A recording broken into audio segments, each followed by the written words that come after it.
Because it's not like you're...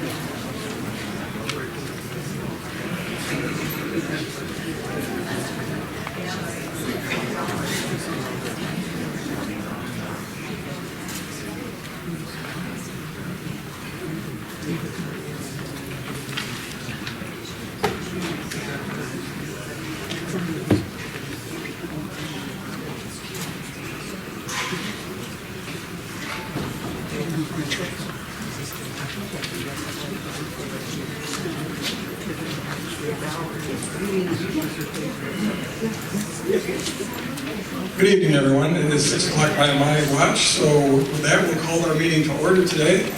And first on the agenda, we'd like to ask for additions or deletions to the agenda. Does anyone have any additions or deletions to the agenda? Okay. Next up is roll call. Sarah, if you would, please. Present. Commissioner Saul? Present. Commissioner Pitt? Present. Commissioner Pickle? Present. Commissioner Alma? Present. Vice Mayor Harrison? Present. Present. All present. Thank you, Sarah. Appreciate that. And next, if everyone would please rise and join us with the resuscitation of the Pledge of Allegiance.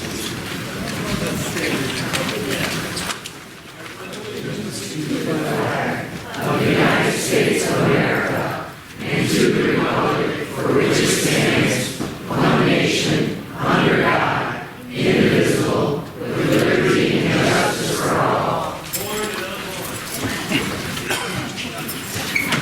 Thank you. Next on our list would be the approval for the minutes of the August 24th, 2021 regular meeting. With pleasure. Support.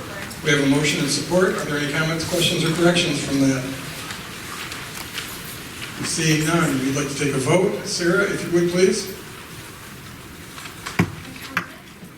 Commissioner Saul? Yes. Commissioner Pitt? Yes. Commissioner Pickle? Yes. Commissioner Alma? Yes. Vice Mayor Harrison? Yes. Mayor Hay? Yes. Okay, that is passed. Moving on to B, communications. We have multiple communications from members of the public regarding the conditional rezoning proposal for the Warwick Living Center. Staff recommendation is to receive. Your pleasure. We have a motion and support. Are there any comments or questions? Hearing none. Vote. Sarah, if you would, please. Commissioner Saul? Commissioner Hornet? Yes. Mayor Hay? Yes. Vice Mayor Harrison? Yes. Commissioner Alma? Yes. Commissioner Pickle? Yes. Commissioner Pitt? Yes. That motion is passed. Thank you. Next, we're moving to a request for purchase. We have one this evening. It's a consideration of a resolution to approve a request for purchase to Applied Imaging for replacement of the color copier at the municipal building in the amount of $11,680.31. It is noted the current copier was purchased in 2012 for $13,950. Your pleasure. Support. We have a motion and support. Are there any comments or questions? Just as we received the price come down. Since Okay. 2012, so. And I did have a question. Comparable, if not better. This is still a purchase. This isn't a lease. Right. Okay. And I assume does this include a maintenance contract, or is that? It, Includes the maintenance contract and one other copy, small copier also, all included in that. Thank you. Are there any other questions or comments? Seeing none, I believe we have a motion on the table. So Sarah, if you would please take the vote. Commissioner Pitt? Yes. Commissioner Saul? Yes. Commissioner Hornet? Yes. Mayor Hay? Yes. Vice Mayor Harrison? Yes. Commissioner Alma? Yes. Commissioner Pickle? Yes. And that motion is carried as well. Thank you. Next up, we go to resolutions. The first one is consideration of a resolution exempting the city of Alma from the requirements of PA 152 of 2011 for the benefit plan year January 1 through December 31, 2022. And for your background on this, the staff did note that on September 27, 2011, the Public Funded Health Insurance Contribution Act, PA 152, became effective. This limits the public employer contributions towards employee medical benefit plans For compliance, the employer, which is us, is provided with 3 options. We have hard caps, which is an 80-20 option, or an exemption option. The second and third options must be renewed annually. The city has traditionally chosen the exemption option, but is also under the hard cap limit. Are there any comments or questions? I guess we can hear a motion. We'll entertain a motion on this, please. So moved. Okay, we have a motion to support. Comments or questions? Staff, Matt, did you want to start with anything, or? We are in that annual, by what we have, we use the hard cap limits on our option. We are in that, so this gives us the exemptions to that. It's something, just keeps us on that from having to be outside of any of these parameters. City manager, if you missed that, did note that we've done this for a number of years, I believe since 2011. We've done the same thing for this limit, so. Any other comments or questions? Hey, hearing none. Sarah, if you would take the roll, please. Commissioner Pickle? Yes. Commissioner Fix? Yes. Commissioner Saul? Yes. Commissioner Warnick? Yes. Mayor May? Yes. Vice Mayor Harrington? Yes. Commissioner Alma? Yes. Thank you. Okay, that motion is passed as well. Number 2, consideration of a resolution to approve budget amendments for Public Works, State Street Plaza, water distribution, and the planning and zoning as presented by Finance. Staff recommendation is to adopt. What is your pleasure? Move to adopt. Support. We have a motion support. We didn't hear who moved it. Pickle? Piccolo moved it. Support was by Alma. Thank you. Matt, you want to give some background? This is as we talked with Finance, since Curtis has come aboard, that we will be making sure to get these things properly in the budget amendment times and not waiting until the end of the year. So we'd be looking to increase the Public Works budget by $236,000 and decrease the major streets. So this was something that had been inadvertently moved after the original draft was made from there. And so that evens that out. We're looking at the State Street Plaza expenditure budget, $40,000, and increase the State Street Plaza revenue budget by $40,000 for the expenditures that are incurred by the city of Alma and subsequently reimbursed by the tenants. So that this is for utilities and things that come in and getting that properly recorded. And then to increase the water distribution budget, $825,000, and decrease the water distribution fund balance by $825,000 to get those fund expenditures that were incurred but not budgeted for in the current year. These are related to the purchased water that we have from GAWA. These are a lot of housekeeping items prior to when we get into audit this year. All right, thank you. Now, does anyone have any comments or questions? Okay, it seems we have none. Sarah, if you would once again, please. Commissioner Alma? Yes. Commissioner Pickle? Yes. Commissioner Fix? Yes. Commissioner Saul? Yes. Commissioner Warnick? Yes. Mayor May? Yes. Vice Mayor Harrington? Yes. Thank you. Okay, that motion is passed as well. Move down to agreements. Consideration of a resolution to approve the 2022 emergency with generator commercial and industrial demand response customer agreement with Consumers Energy for a term of either 1, 2, or 3 years as to be determined by the City Commission. Also to authorize the mayor to sign on behalf of the city. Staff recommendation is to approve, but they didn't say 1, 2, or 3 years. So I presume Matt has some background for us, but we'll look for a motion first, please. Support. We have a motion and support. Matt, you want to? This is a program, Dave, last year that we started with consumers. Basically, they would call us at given times in order to reduce our energy use. That would put us on our generator and things like that, and then we are reimbursed from them. Dave, give me help on the 1, 2, or 3 year difference. If you can't hear me, let me know when you go to the microphone. Please go to the microphone.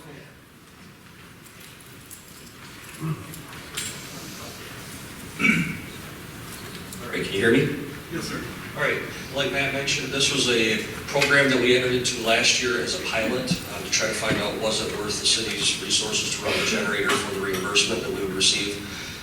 We did enter into that. We used it 3 times this last calendar year, and they are $2 benefit because there's been 2 times we've been called to run the generator, and we've had some issues where we've had to troubleshoot them ahead of time. It also exercises the generator for us so that we know when there's a demand it will run. But what it does is up to 4 times a year, consumers can give us a call ask us to turn our generator on so that it lessens the demand during peak times. And then the city receives up to a $3,000 check depending on the kilowatt hours that we run it for. And staff is recommending 3 years now based on the benefit we got from the first year pilot. Thank you, David. Does anybody have any questions for Dave at this point? Don't run away yet. I did have one, Dave. I presume that if we go for 3 years, our reimbursement rate is higher than it would be at 1 or 2 years? Correct. Yes, you get additional amount for a longer term. That's why we're looking for the 3-year extension. We are estimating, though, by the time it's all said and done, it's still going to be over $3,000. That's the check that we got this last year. So that's why we're looking at a longer term agreement for more of a payout. And is this just with one generator, or are there multiple generators involved for different facilities? This is for wastewater only because of that generator, the type of demand and how that kicks on. They've never asked us for any of our other generators to run to enter into this program. Okay, and you can't volunteer them to make a profit? We can look into it, but based on their calculations when they send out to us, I'd rather have them in the driver's seat to invite us based on our usages and things like that. That is something to look towards and look at doing, but right now, wastewater plant's been more opportune just because of the amount of electricity that it does use. Fair enough, thank you. Once again, anybody have questions? Okay, thank you, David. So I believe we're ready for a vote, which leads us back to Sarah. Once again, if you would please. Do we need to specify the 3 years? Whoops. Oh, yes, the motion should specify the 3 years if that's your intention. So the intention was, the motion was for 3 years, to clarify, and support from Roger also was for the 3 years. Thank you. Appreciate catching that. So now, Sarah, we're back at your doorstep. Vice Mayor Harrington? Yes. Commissioner Alma? Yes. Commissioner Piccolo? Yes. Commissioner Fix? Yes. Commissioner Swell? Yes. Commissioner Burnett? Yes. Commissioner Yes. Thank you, Sarah. That motion is passed as well. Moving on to the reports, we have some reports to receive tonight. Commissioners may receive the following reports by one resolution, or any commissioner may remove any of the items within the section for individual discussion and vote. We have reports from the Alma Transit, August 2021 report, a building permit report for August 2021, Planning Commission minutes of August 4, 2021, Solid Waste Task Force report, City Manager Hiring Committee report, and City Manager September 10, 2021 report. Your pleasure. Move to receive the reports and then pull number 5, the hiring committee. Or an update. Okay, the motion is to pull, at this point, the hiring committee report. Actually, pull number, the solid waste, pull number 4. Okay, we have a request to pull 4 and 5, the solid waste, as well as the city manager hiring committee reports. Anybody else? Okay, so the motion is to pull 4 and 5 and receive the rest. Do we have a support? Support. We have a support, thank you. Any comments or questions? Last chance. Sarah, if you would please call the roll for that. Mayor Hicks? Yes. Vice Mayor Harrington? Yes. Commissioner Alma? Yes. Commissioner Piccolo? Yes. Commissioner Fix? Yes. Commissioner Swell? Yes. Commissioner Burnett? Thank you. Thank you. We've received those reports. Now, if we could get a motion to receive the numbers 5 and 6, the solid waste task force and the city manager hiring committee report, and then we'll talk about them after that. So moved. Oh, I'm sorry, 4 and 5, yes. What I think Roxanne said, right? Okay, 4 and 5, thank you. And we have support, I'm sorry? Roger, yes, thank you. Okay, so Nick, I believe you're going to talk. Nice to be a single-person task force with solid waste. Probably won't go on my business card. But if it doesn't work, I'll probably get more than I want. Matt and I met with some folks from St. Louis, began our discussions with that group. What we're finding is in that industry, people are going to carts for a variety of reasons, health and other kinds of reasons. So that's likely going to be in the offing when we get to it. So we'll have more details to come, but we have started discussions. I think we meet again on Thursday. When's the contract up? Just for background, historically we've done this with St. Louis for a number of We did it with St. Louis because of purchasing power and a way to save money. When in initial conversations with the people doing our solid waste, they talked about separating them they weren't that excited about that at this point. So we need to see both cost and value for both communities. Those are two related but sometimes different types of things. Question, when is the contract up? April of 2022. Thank you. Okay, thank you. Who has the first question for Nick? It's a great opportunity, you know? Okay, so the next report is also, I believe, going to be Nick. That's the city manager's hiring committee report. Greg, Roxanne, and I met, and two things on the agenda. We have started the process of putting together the advertisements. We have a shortened version that will go out just because publications are very expensive. Longer versions will be online so people can get to them. We'll advertise in both paid media and free places to advertise the position. The goal would be to start that process as soon as possible. We are also going to be, it's in the next part where we want to have part of the meeting we'll have next week will be the discussion of the interim city manager as well. Did not want to put in this agenda. Oh, and Sherry, where she has done a fantastic job of giving us support and help as we go through this. Thank you, Nick, and thank you, Sherry. Support is an understatement, so we appreciate your efforts and help with that committee. So we had both reports. Are there any comments or questions?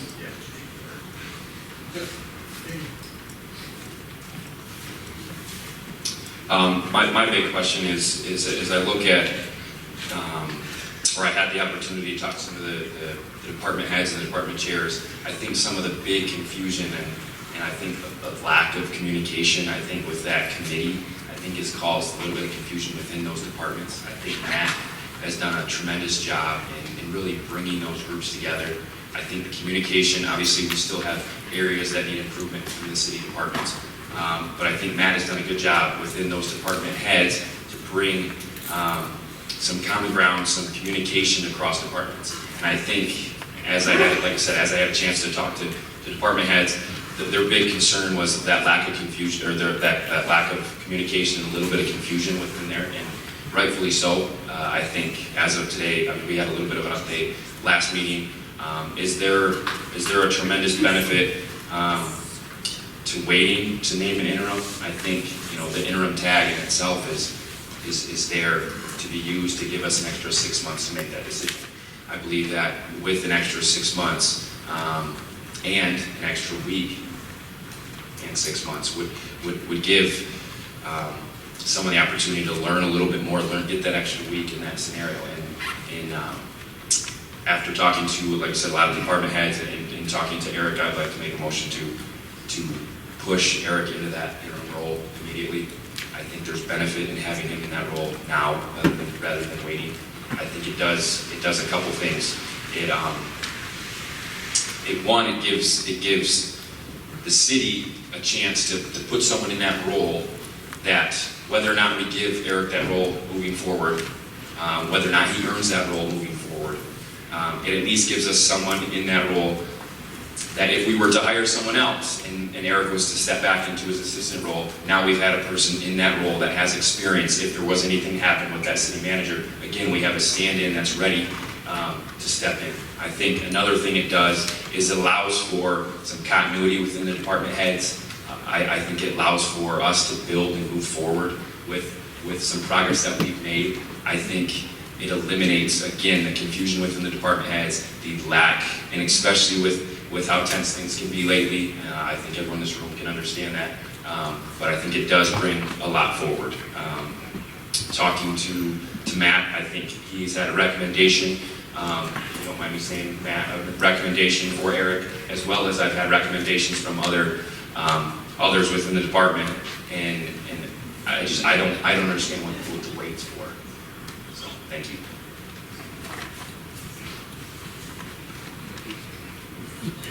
Okay, thank you, Dan. Was that the actual motion then? Is that correct? I took that as a motion. Eric, the interim, for up to 6 months. Okay, so we have a motion on the table. Is there support? Mr. Mayor, we have a nomination on the floor for city clerk. Oh, you're correct. I'm sorry. We do have a motion on the floor. So yours Take that motion in a second. would be out of order at this point. Okay, good. So we do have a motion on the floor as far as receiving the reports number 4 and 5, I believe. So moved. Well, I guess, it's part of the discussion, the motion's on the floor, and I guess I would like to, since your comments were part of the discussion of the report that Nick gave, I can give you a little bit of background on the committee's thinking. As we talked about an interim manager, I know we focused a little bit at first trying to get things prepared to get an advertisement out to replace as a full-time manager, start with seeking a full-time manager. Knowing that we had any number of potential candidates from inside the department heads of a city. And one of our plan was to bring at least 2 or 3 different department heads that we identified as being highly qualified to serve as an interim manager for the city, to bring those before this group as a whole next week, so that we as a group would have a chance to interview those department heads that have agreed to put their names forward, and so we'd have a chance to look at more than one, we'd have more than one option on the table. So that was our thinking on that process. Is there anything anybody'd like to add, Nick or Roger? I think that was my understanding of our thinking process. Any other comments or questions? Okay, so the motion on the table is now to receive reports number 4 and 5, which are the solid waste and the city manager search reports. Sarah, if you would, please. Commissioner Bigelow? Yes. Commissioner Pitts? Yes. Commissioner Saul? Yes. Commissioner Warren? Yes. Mayor Mapes? Yes. Vice Mayor Harrington? Yes. Commissioner Alma? Yes. Thank you. Okay, thank you, Sarah. That motion is passed as well. Now we'll move down to new business. Consideration of a resolution to set up a special meeting for September 21, 2021 at 6 p.m. for review and consideration of a proposed union contract and other matters as necessary. Your pleasure. Support. Roxanne moved, and I think, Michelle, was that you? Yes. Okay, Michelle was supported. Any comments or questions? Hearing none, those in favor with a yes. Sarah, if you would, please. Commissioner Warren? Yes. Mayor Mapes? Yes. Vice Mayor Harrington? Yes. Commissioner Alma? Yes. Commissioner Bigelow? Yes. Commissioner Pitts? Yes. Commissioner Saul? Yes. Thank you. Okay, that is passed. Oh, yes, I'm sorry, Matt reminded me that the next week's meeting will be held back in City Hall. It will not be back here at this facility, so we'll be back down in City Hall next week. Okay, the next item, I believe I'm going to hand the mic over to Vice Mayor Harrington, and she's going to run the meeting for this.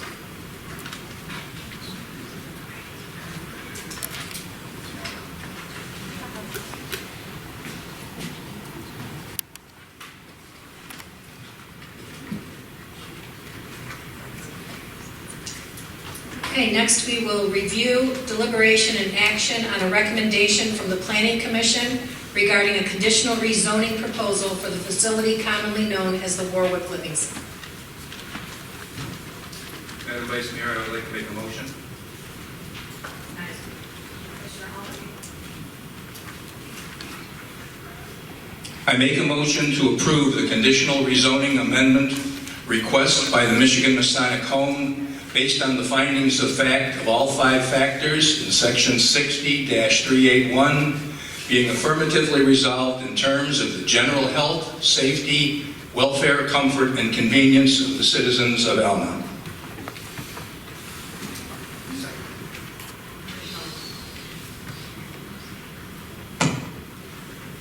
Okay, we have a motion on the floor and a second. Who seconded it? Commissioner Piccolo seconded the motion. Madam Vice Chairman, if I may. Thank you. Before I begin, in an assurance of full transparency, my daughter has worked for Masonic Pathways for 6 years, but approval or denial of this request will in no way impact her job or in any way affect me.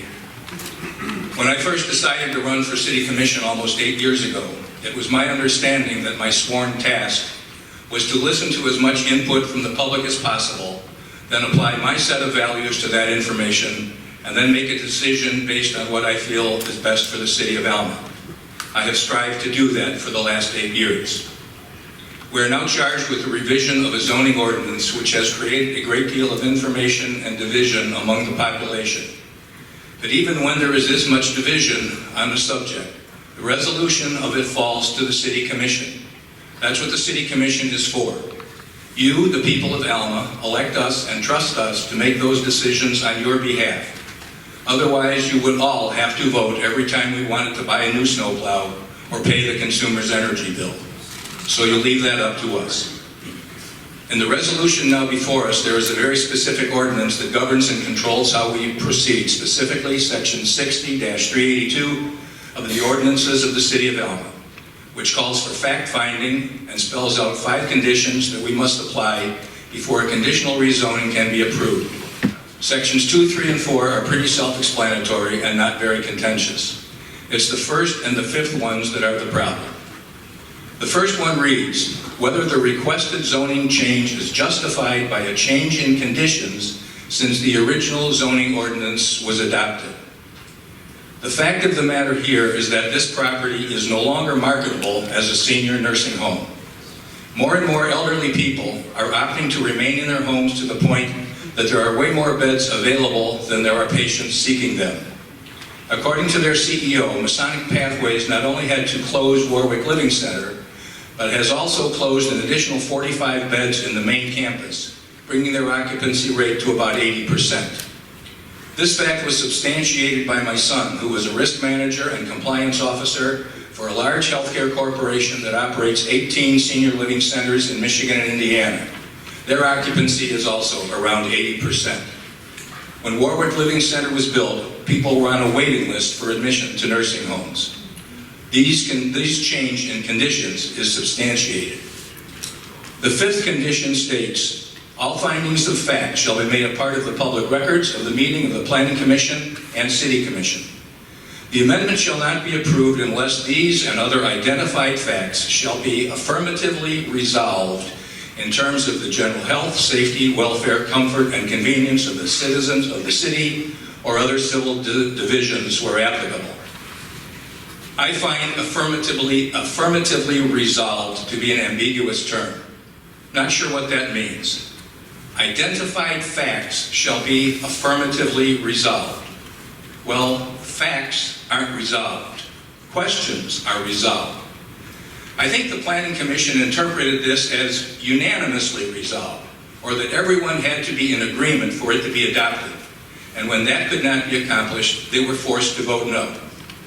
Well, I don't know that we've had universal agreement on any law since 1776, and I don't think it even happened then. Consequently, I think their recommendation to us was flawed, and the precedent of us following their recommendation can and should be abandoned. This is reinforced by the fact that the chair of the Planning Commission was clearly predisposed to voting no. I think it means that when the facts have been presented, we will affirm them as being true through our due diligence in investigating these facts and confirming that they are true, thus affirmatively resolving their validity. So what identified facts need to be resolved? Well, the interesting thing here is that in all the pages and pages of rhetoric coming from those opposed, I can't remember hearing one single fact. I have heard conjecture, fear, what if, and maybe. They have presented irrelevant stories about border crossings. They have belied their presentation of facts by...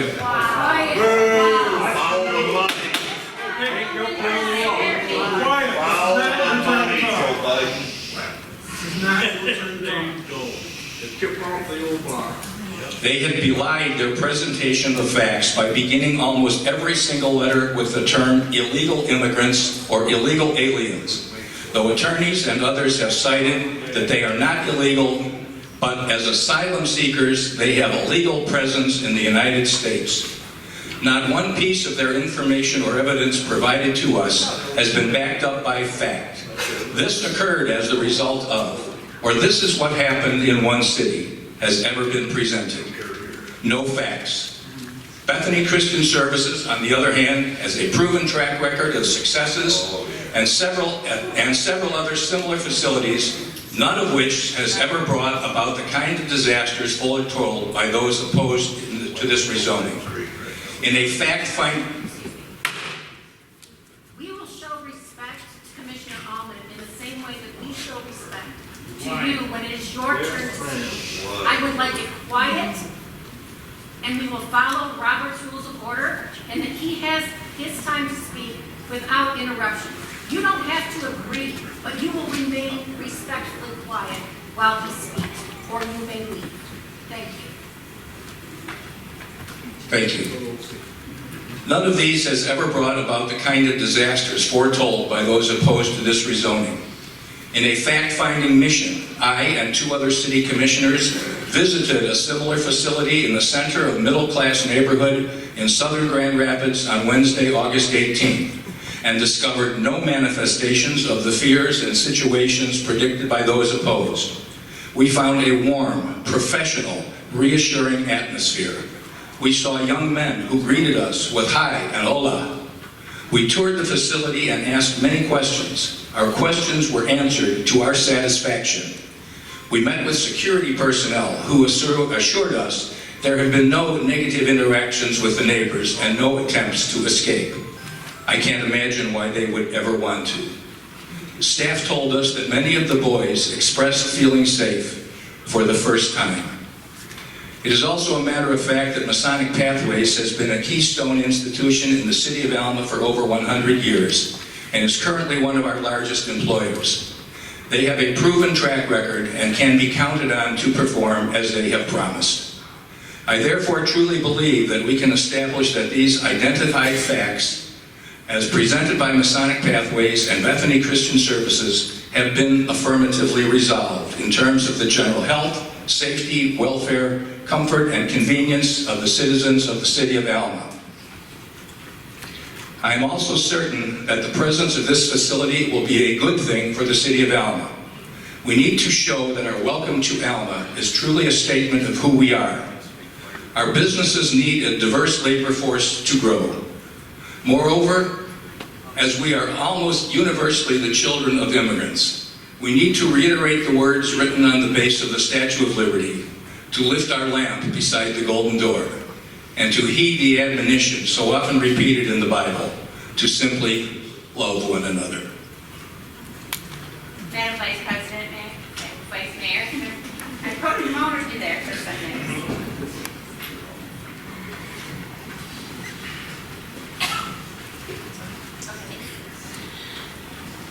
Thank you. This is supposed to be deliberation, correct? So I can ask questions? Okay. So our task is, as a commission, is to, number one, consider the recommendation from the Planning Commission. If we're not going to take the recommendation, then we should dispose of the Planning Commission. Number two, our number one act is to deliberate the 5 facts. So we keep talking about the 5 facts. I believe fact number 1, 2, 4, and 5 are not qualified to be able to pass.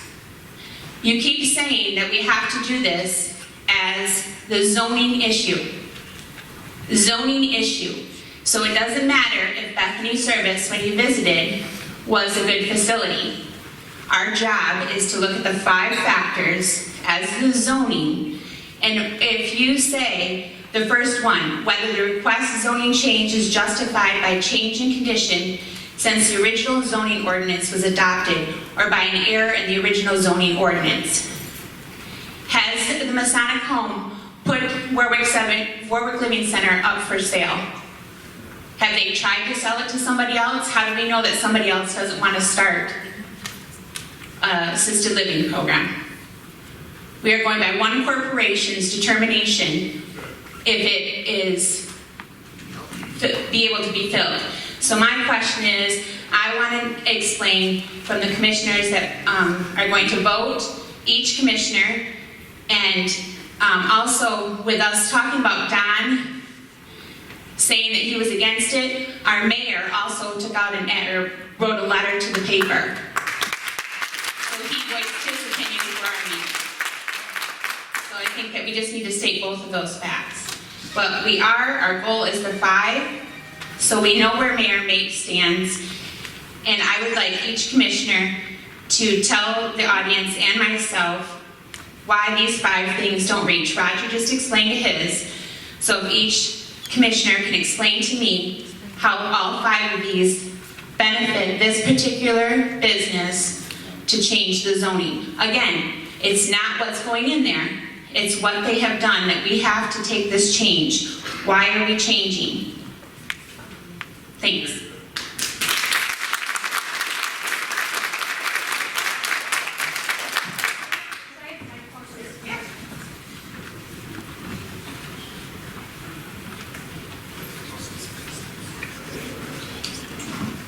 Each commissioner is given the opportunity during this debate to speak. Not everyone is required to speak if they don't choose to speak. I recognize that you voiced some questions, and I will say with the first one that the disposal of the Planning Commission with not agreeing with their recommendation, in my opinion, the city staff brings us recommendations every meeting and we don't approve every recommendation they bring forward. So I don't personally believe that recommendations are the only, that we have to follow every recommendation that is brought to us. I mean, there would be no purpose of city commission in that regard. Sir, this is not your opportunity to speak. It is your opportunity to listen. You have never denied a recommendation by Come out. That is not the issue, and I can't say whether we have denied or not. Hey, But I folks, can say hold on. we can't. Hey, hold on, excuse me, I'm sorry, and I apologize, it's your Yes, meeting. But we've got to let these folks do their job, do what they have to do. No comments until it's public comment. They showed respect when you all spoke, no matter if they were for you or against you. This is a very difficult decision. Give them the opportunity to do it. Please, we don't want to have to remove anybody. But you got to let them do this. Thank you very much, appreciate it. So are there any other commissioners that would like an opportunity to speak? Not necessarily to respond to questions, but to have their opportunity to speak.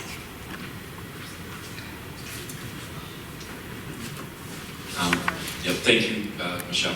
But I think one of the big things that I looked at when I looked at this, and I've had conversations with a lot of individuals, and I applaud Audra if you had safety concerns, and if you had safety concerns, or Roger if you had safety concerns for executing your right to go to address those concerns. I, on the other hand, I don't have the safety concerns that you had. I didn't have facility concerns that you had. I believe they're a large company that has been successfully run for a long time for a reason. I believe that I would have assumed, and I think your assumption was that they ran a well-run facility, and I would have assumed that from the beginning. That was not my concern. The first thing that I looked at when I started to look at the rezoning was first the recommendation, and there's 2 facets to that recommendation from the Planning Commission. I believe in order to keep integrity with all of our subcommittees, no matter what that subcommittee is, whether it's the committee that's looking to hire a new city manager, whether that's this Planning Commission, our job is then to figure out whether we agree with that decision or not. Did they come to that conclusion on their own fruition? Did they do their job? Did they do their due diligence to come to that conclusion? At that point in time, I think then you can look at the recommendation. If you believe that they didn't do their job, they had some sort of irreparable error in their proceedings, then yes, I think you can basically revert from that. But out of respect to them, out of respect to everyone that serves on that committee, as well as every other committee that serves the city of Alma, I think you at least have to address the concerns that they brought. I think under no circumstances can you just flat out say, you're wrong, I'm saying yes. I think out of respect to them, out of respect to the people that fill those seats, I think at the very least you should say, yes, I see those, this is how we're addressing it, and then in that case you would send it back to the Planning Commission, and then they can deliberate on resolving those issues. But to simply say, you're wrong, is a injustice to everyone on that committee, which there are 3 people in this room that are on that committee. And then it's a disservice to everyone that serves in any other subcommittee. So So that's where I look at the first facet. Obviously then, if you agree with them, then there's not as much validity in terms of trying to figure out if their process was valid. Okay? I think at the very onset of any decision that any subcommittee makes, our job, whether we agree or disagree with the conclusion, is to say, did they do their job? Did they do it appropriately? Were they diligent in their service? If they weren't, then we need to find a new planning commission. We need to get people out, and then we need to get people in to those positions that we can trust to make those decisions. But we're setting these scary precedents if we do not, at least, we don't have to listen to them, but at least take their advice into account. They're there for a reason. They're more well-versed, and they deal with those on a higher base and more regularity than we do. Okay? Since this situation's happened, obviously, everyone up here has been pretty well-versed in the Planning Commission's proceedings and how things operate. But I think it would be a disservice, like I said, to any other subcommittee if we didn't take their recommendation, or at least send it back to them in a situation which said, yes, I disagree with you, but this is why I disagree with you, but I understand that you did your job, your concerns are valid, and these are how I want to fix those concerns. Then I also had an opportunity to talk to planning commissions from neighboring counties, and they agreed with me. I had talked to a couple of private investors that also deal with a lot of the properties and a lot of the investments that's happening downtown, and how going against the planning commission in terms of rezoning for the sole benefit of the property owner can be a slippery slope. You're opening yourself up to that it doesn't matter what the city wants, but what that property owner and what the best interest of that property. I think there should be a coexistence between a property owner that wants to run a business in town and the city. I think there needs to be a symbiotic relationship between those two in order to make that work. If that's not the case, then it doesn't automatically go to that property owner to just trump and say, this is what's happening, this is how it should be. So those are my concerns. Again, it's nothing to do with the safety of the facility, it's nothing to do with immigration, illegal, that doesn't matter to me in this regard. What matters to me is how it's zoned, how it looks, and then how we perceive a subcommittee's recommendation to this committee. Again, if we flat out say you're wrong and we disagree with you, then there better be actions to remove that committee, because we're saying you did not do your job. And in any other environment, if you did not do your job, you lose your job. If they did their job and you agree they did their job and you disagree with their result, then you at least need to justify why you disagree with them, and then we need to address those. Thank you.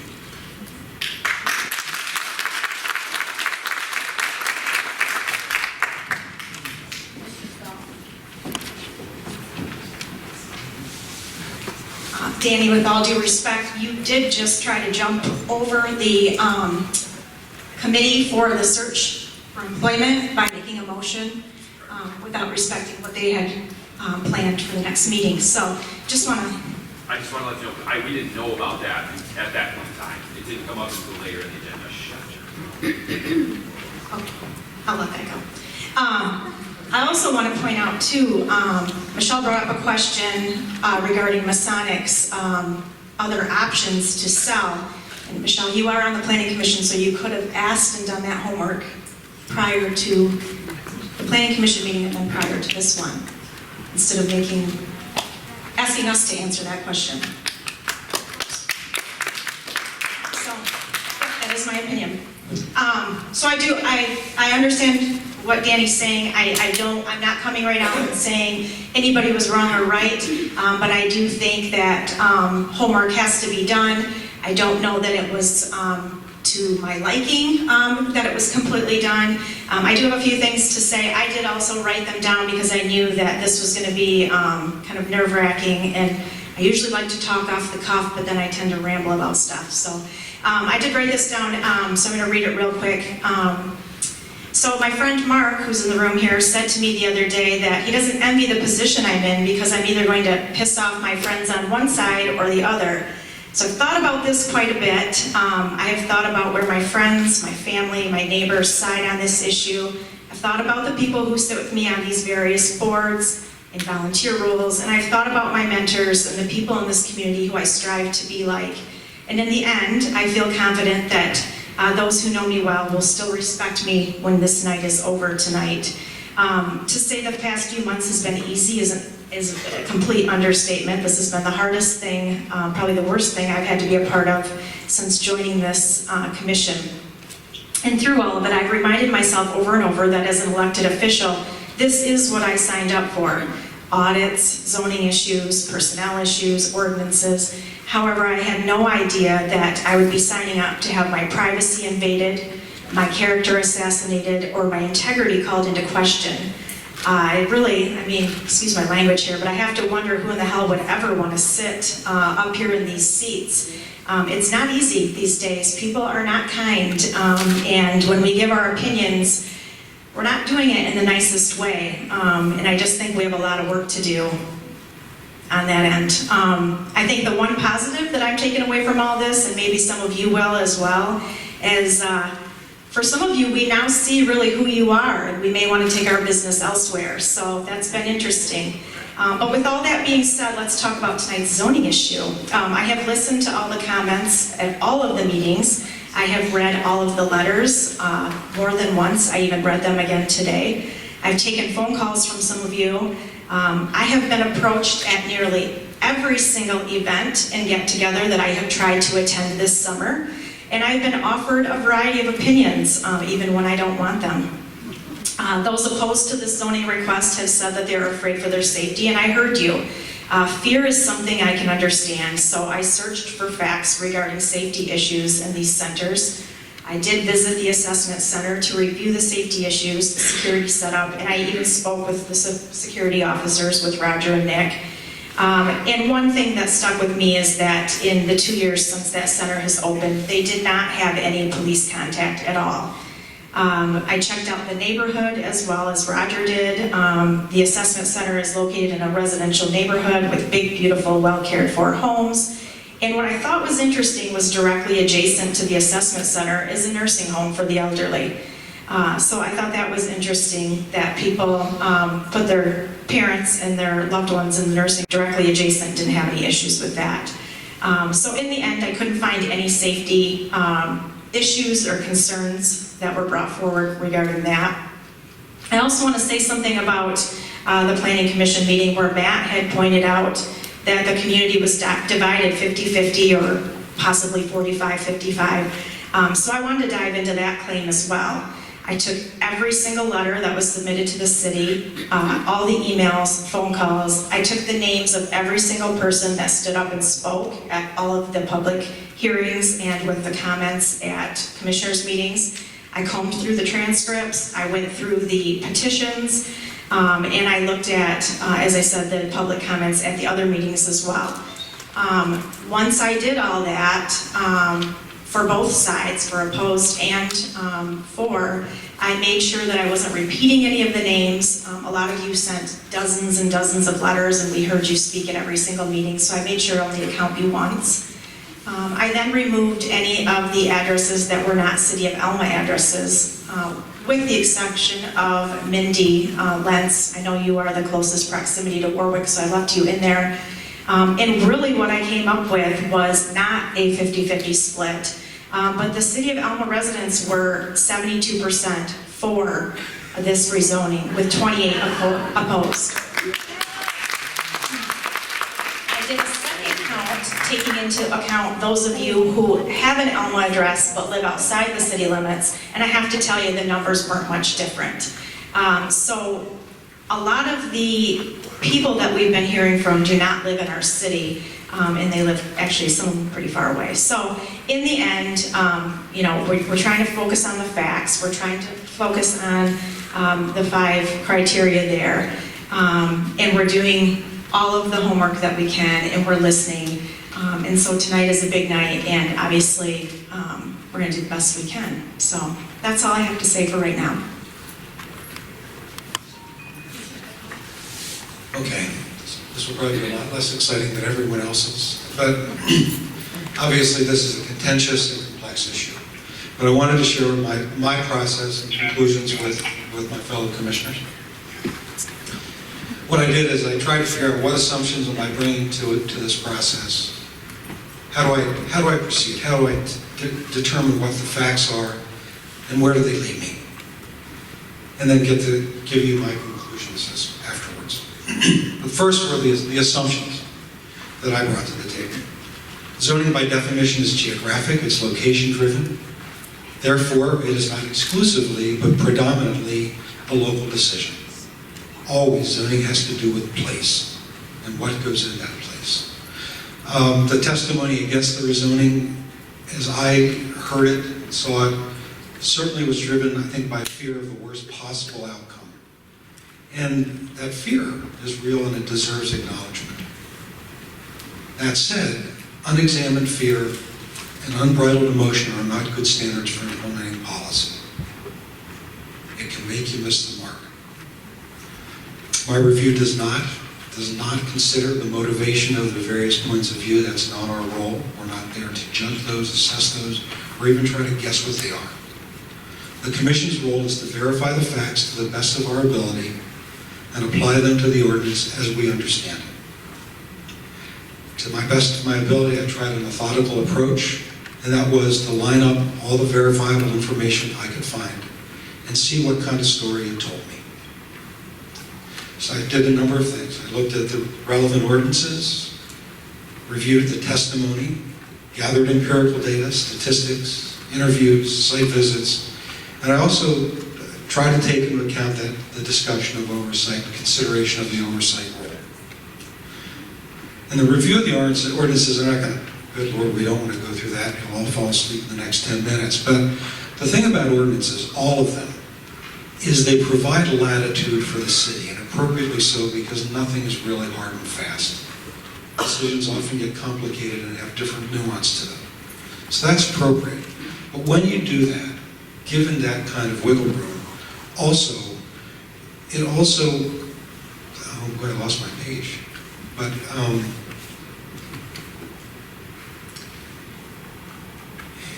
it also gives us chances to interpret the ordinances differently. That reasonable people can come to different conclusions about what they read. So here's what we did. So when we talk about the testimony, and I'll try to give just a short paragraph on each one of these, and when I do detail, we can. But certainly the volume and intensity of the material was almost overwhelming. Hours of testimony, hundreds of pages of written submission. And clearly those were writing to us were a divided lot. Passion ran high, and certainly common ground was in very short supply. Oddly, as I looked deeper into what people said, common ground was indirectly expressed through concern for safety for our community and those proposed residents in Warwick, and a desire not to burden community resources. Both sides seemed to think that those things were important. But testimony, no matter the volume, is only one source of information. So I turned to statistics. And statistics, the ones I used were not some from social media or whatever. They were usually from academic things. They were peer-reviewed, meaning someone looked at those numbers for bias, looked to see that they were treated appropriately, managed the right way. And I reviewed articles from public data, and those articles showed a lower crime rate among refugees and undocumented immigrants. The conclusion was, by the authors, was that the multiple vetting processes from the United States government and also places like Bethany and other services were effective to the point that there was no difference between the crime rates of refugees that came in under Obama and under Trump. So that didn't change much. But numbers don't always tell all the story. So what do people do? I had the privilege of working in a small college town this last year in a very rural state, much rural than ours. A small college, it was a town much like Alma, and very isolated. What was notable about the community isn't that it was like Alma, but of the 51 colleges and universities in all those towns, this town was the most diverse, driven by immigrants and refugees. What was really important was this town had the lowest crime rate of any college town in that state. So I took it upon myself to interview the police chief, the mayor, city manager, other people in that community that were in leadership roles to find out what they did, their strategies, their costs, their effectiveness. It turned out they were effective. and that they had mitigating strategies, and it wasn't breaking the bank. So the last piece of information was what could I find out in the site visit. You've heard all about that in terms of the facility and the safety and the lack of incidents. So while I truly do respect the anxiety of my fellow citizens about the worst possible case, I think that outcome is probably very, very low. I think there's multiple inexpensive ways to track what happens and also mitigate potential problems. So getting to oversight and trying to kind of respond, Michelle or Danny, what you're both saying, I probably wouldn't frame it the way you do. In 10 years on City Commission, I know we haven't overturned their request, nor can I recall P&Z denying a request. Typically, the recommendations were straightforward, and the response by the committee was unanimous. In fact, P&Z often work with property owners and residents to set mutually acceptable and measurable conditions to make this work. In writing zoning code, which I've helped do when we did things like medical marijuana and others, conditions for success or make it work were often baked into that policy, into those ordinances. And in fact, again, zoning is all about putting conditions on a place or some section of your community. So in this particular matter, what is different was the considerations of P&Z were not unanimously agreed upon by the committee itself. And it appeared to depart, from my perspective, from what they typically did in terms of working with the groups to get them to come together. That is not to say I don't have confidence in P&Z. I have great confidence in them. But any of you that have worked with governments or worked with organizations would know that I would not assume or be convinced of the infallibility of such groups or a single person. And that is why I think, and in fact would tell you, some of Alma's bigger problems have come as a result of this commission not exercising its oversight authority. You have to be judicious, but you shouldn't shrink away from asking the questions and exercising your authority if you think that's right. It is not a sign of disrespect. In fact, it is often a sign developmentally of respect and to say, yeah, we want to know what's going on. And I wouldn't frame it as an either or negative kind of thing. It's difficult, but that's part of what happens. It happens to all of us at work. Someone corrects us. Someone tells us you need to do this a different way. So, for those reasons, I support the rezoning of the Warwick facility. The Bethany and Masonic proposal articulates some specific conditions that they will meet. Alma Police Department routinely, we get this every so often, reports their activities. Those activities can easily be compared to what happened in previous years during that same time period. We would know if there's a change, should know if there's a change. If there's a contract that Bethany has with the U.S. government and it calls for certain kinds of things, we should be able to see the audited results to make sure that they are in fact compliant with that. I would strongly recommend that in endorsing this project, giving them, I guess, the rezoning, that these conditions be met, that the conditions that they talked about in the rezoning, that our oversight responsibilities to find out if there is a change, that those conditions be met. That can be part of I think we can make that an amendment to our proposal, and that is very well articulated in the proposal. So that's my thinking on all this, so I would be glad to take any questions.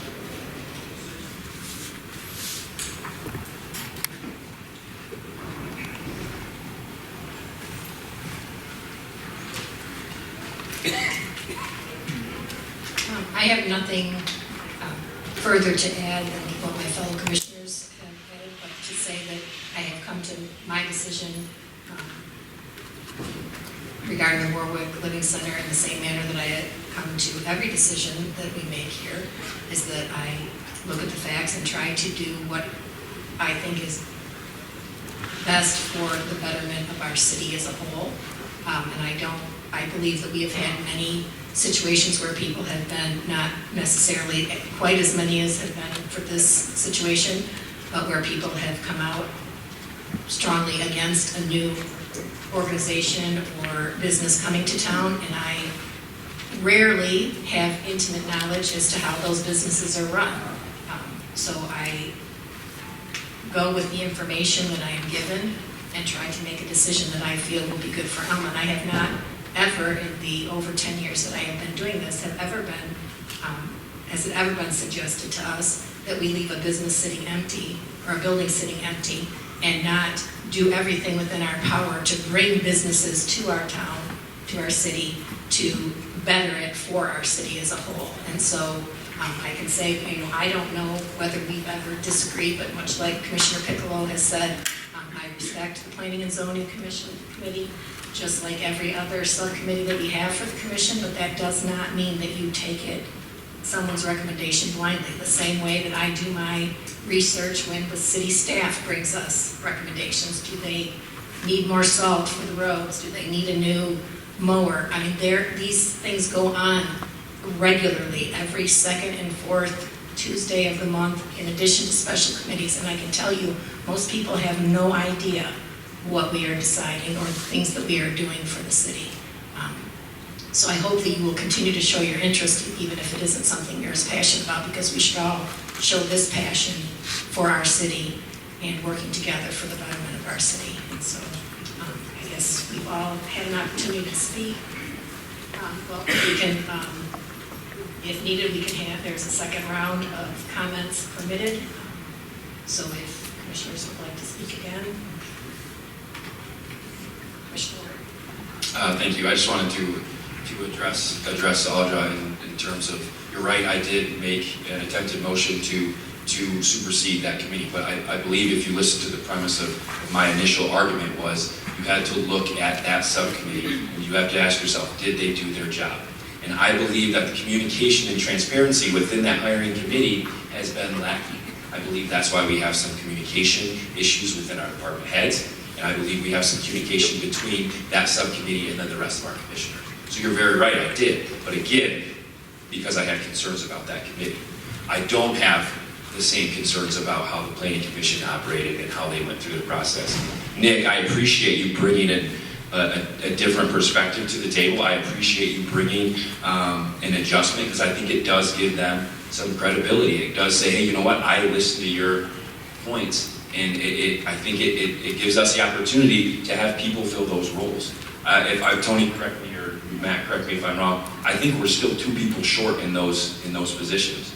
So I think we need to encourage people by listening to those people to run into those positions, by flat out saying no or saying I disagree with you without giving a broad or a generic example of, hey, I get your concern, you did your job, I commend you for what you did, this is how I see us fixing that. And Nick, I appreciate you bringing that forward, but my concerns are still there. But again, that's the issue I have with the hiring committee, is the transparency and the lack of communication there. Matt's done on October 1. That meeting is set for September 21st. I don't think 9 days is enough time to fill that position. I'll take my second speaking to address, it's somewhat off topic, but in the committee's defense, I was out of town for my son's Navy graduation. We just met Sunday, so they were putting together with Sherry, human resource person, to get the job description, those basic things, timelines set up. I was unable, between being a single mom and working a full-time job, registering kindergartners, I was not able to meet prior to that. So Sunday was when we met, so I'm sorry you feel that there was a lack of transparency. That may be my fault, and that should have nominated someone else to be on the committee, because it's hard to fit all of this and another committee on there. So it was not a lack of transparency, we just had not had a chance to all meet. But at the end of the day, I think email can fix all that. Just communication. Like, hey, we're going to meet, this is when it's going to happen. There's more just communication and just trying to bring together some sort of, hey, this is when it's going to happen, because up until yesterday, we had no idea what was going on, and to the point where I actually had to come to Matt and say, hey, I want this city manager, the city hiring committee report, I want it on the agenda, because I don't know anything about it. Any anyone else like a second opportunity to speak or leave? Okay. Hearing none, confirm that everyone has had ample opportunity to speak, and we will call for a vote on the motion that was on the table. Do we need to reiterate the motion, or are we good? Roger, you want to repeat? Sure. The motion was to, I'm sorry.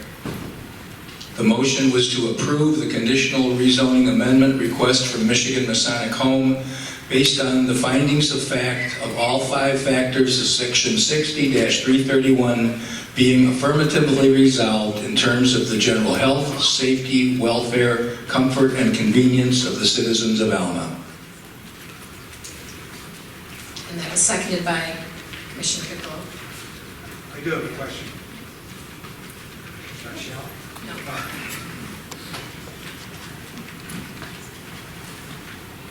In my presentation, I mentioned the follow-up that Bethany said they would, Bethany and Masonic said they would provide. I would like to make that part of the oversight of this, and also that we would get comparisons from the police in terms of the same time period, so we could see if there's any changes.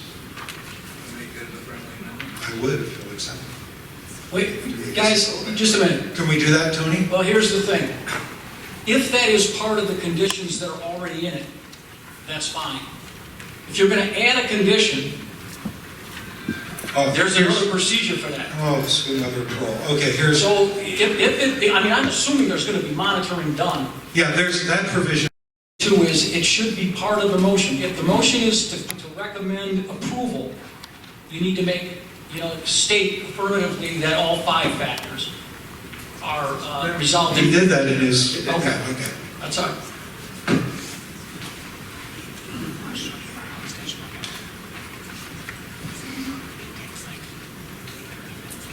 Okay, so yes, Sarah, we're ready for a roll call.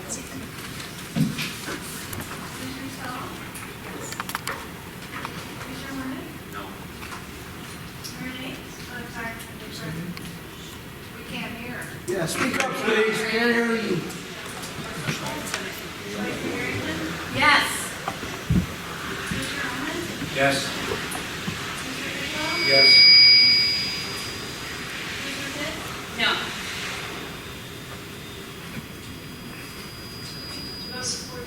The motion has passed with a vote of 4-2. And I will now turn the meeting back over to Mayor.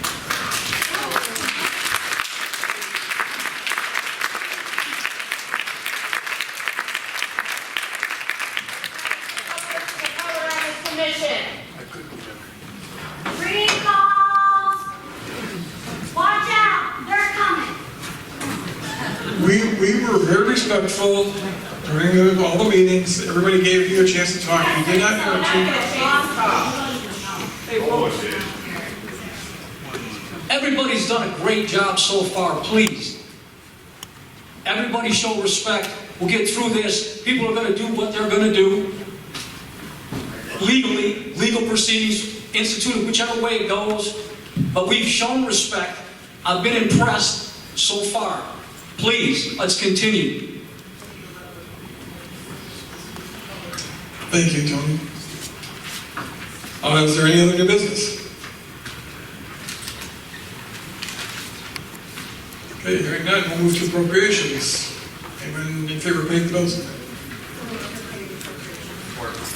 Okay, we have a motion to support. Sarah, is there any comments or questions on the bills first? Anybody want to talk about anything? Hearing none, Sarah, if you would please, call the roll.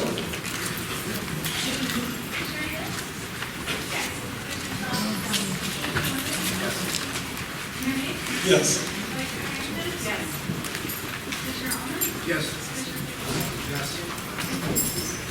Thank you, Sarah. We paid the appropriations. Next up are commissioner comments. Roxanne, you want to lead off? I guess that makes you next, Amy. The action for that is next. So people are just leaving because they don't want to. I just want to say thank you to, I think, all the commissioners. I think we've had maybe not an agreement on every scenario, but I feel like we've had conversations with one another. I feel like we've opened and are willing to communicate with one another on issues, whether we agree or disagree, and I appreciate that. Obviously, I disagree on certain issues, and that's okay. I want to say thank you to everyone that wrote letters. There was a lot of them. Sorry, it's hard to put a name with what letter actually came in because we read hundreds of them. But I appreciate the community support, and I hope it continues. I hope the same type of support and the same type of turnout that we're getting on an issue like this shows up on other issues, because I think that's going to be important. And again, as we look into filling out subcommittees and things like that, there are committees and there are groups that still need to be full. So I think it's important for people to stay active and to stay positive and to stay involved in what we're doing. Thank you.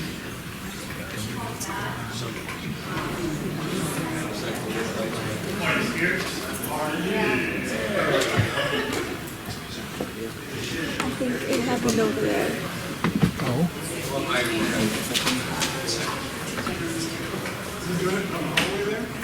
Greg, can you just keep going? Just messing with the so much. But it's gonna go completely black. Yeah, it's gonna make your video just weird. And you do what you do. Somebody get security back there. I have nothing to add at this time. All right. Michelle, you'll be next. Good evening, everyone. At this time, I'd like to take the opportunity to share my personal thoughts regarding the process that culminates with tonight's meeting. I have heard from many of you this summer, either through letters, message, comments, or conversations, and I want to thank everyone for their interest. I would like to summarize my feelings on this process just so you better understand where I personally stand. First, I feel very strongly that we were not able to meet 4 out of the 5 factors that are needed for a resolution.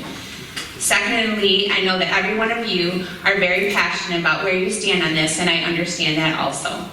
Lastly, I want to personally invite you to continue to attend our public meetings.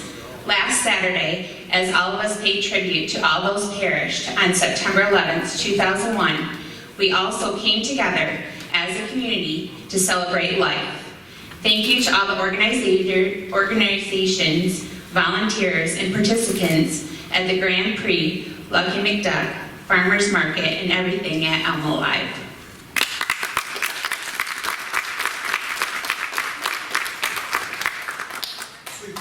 All right. I just wanted to say a few things. I think we have some work to do in Alma.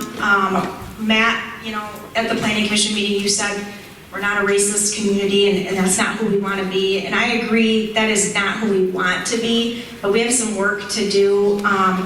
We're part of this Alma Aspires group, and we look at how do we welcome more students from Alma College? How do we get more physicians in the community? How do we offer bigger business and more business? And I think we have to do better at being kinder to one another. Maria Vatier, I think you're back there, but you stood up and said you don't feel welcome, and that breaks my heart. We love you. I mean, you are a person that does so much for this community, and you're just amazing. And so don't ever feel that way, because you are what Alma is all about. I mean, you are it. And Dr. Locio and Lucy Smith, and you people are the ones out there doing the work and helping this community. And I mean, I just don't ever want you to feel like that, because I see it, and I think you're wonderful. And I just think there's so many people in this community that are willing to do the hard work and to volunteer and to make this a great community. And Michelle, you're one of them. I mean, you work tirelessly for this community, and I just feel like if we keep working together, this town is really going to be great, and it's on its way, and we're seeing all the wonderful things like with Alma Alive last weekend. So I don't know. I don't want this to tear us apart, so let's just keep working together. Well, in that vein, I probably have way too much to say, but some of it's not particularly positive. Certainly in many ways, I think this has not been Alma's finest hour. I honestly believe that this decision itself will fade. and we'll go on to something else. What will endure, unfortunately, will be the remnants of how we treated each other in this process. As a community, we must decide that adversaries are not blood enemies. They're just neighbors, even friends, who happen to see the world differently or have experienced it differently than we have. And then, we either choose to use constructive ways to manage our conflict, or we choose to remain broken and dissolve even more. I just strongly recommend a couple things. First, that you listen to your neighbor just for understanding. Not necessarily agreement, just understanding. It's a good starting point. And second, would just encourage you to practice grace with those with whom you disagree. Thank you.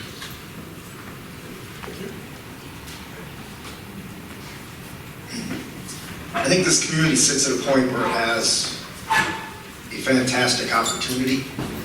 What we've all been through, we've all gone through over the last couple of months has been extremely difficult.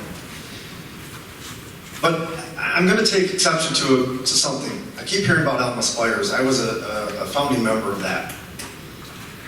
And where I'm coming from, of where our community sits. In October of that year, 2019, I believe it was, I sat at the Opera House with 150 community leaders from this city. We whiteboarded, we went over every issue we could think of in this city. Not one person mentioned this was an unwelcoming town at that time. So we have a choice to make. We can learn from all of this and understand that we have things to work on. Or we can pretend we haven't had the last couple months that we've had to deal with. I do think this is a welcoming community. I do think this has a lot to offer. I do think our response to what has happened over the last couple months will identify what we truly are in the end. I have the utmost respect for these people sitting up here, for the people I served with on the Planning Commission, here I go again, and for the people that work for this city. We need to practice respect, folks, and get back to that. And I really appreciate by the end of tonight when we have our public comments, understand the vote's been made. If you're here to be bitter about the vote, this isn't the place anymore. You have your avenues that you can take. We've went through a process. I'm the one who made a motion at the Planning Commission. I respect the decision that was made here by the City Commission. That's how this works. The next phase is up to other groups. That's also how it works. We need to be prepared for whatever's next. So, it's time to start healing this community. Thank you.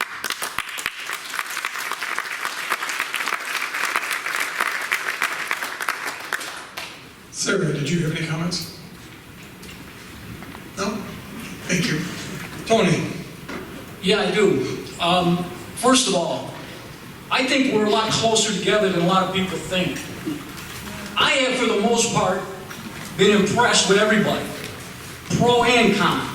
And I've laughed with people on both sides, and I've had words with people on both sides, and there were hurtful things said by people on both sides.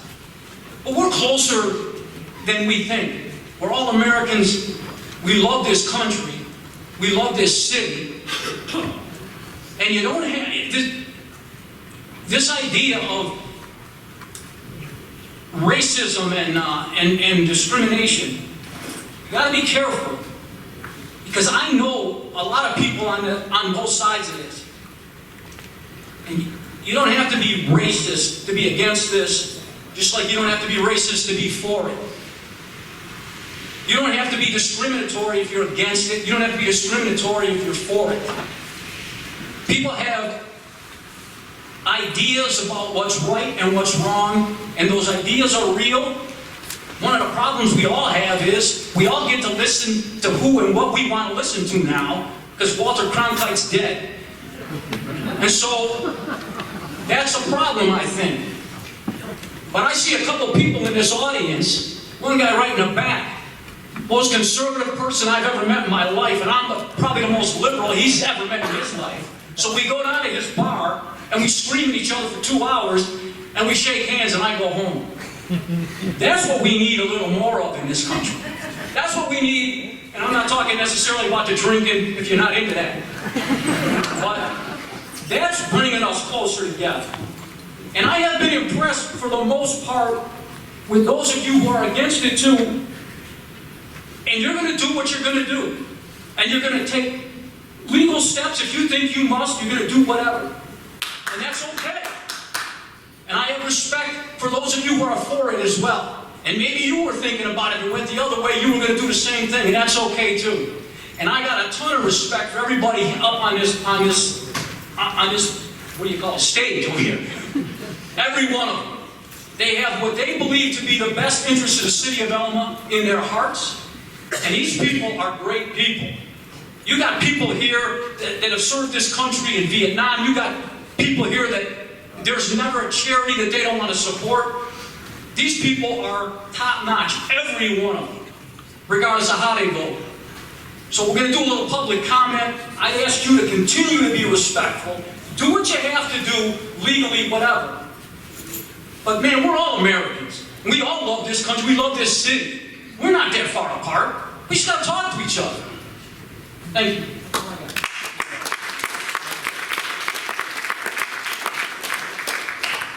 Thank you, Tom. Thank you, everyone.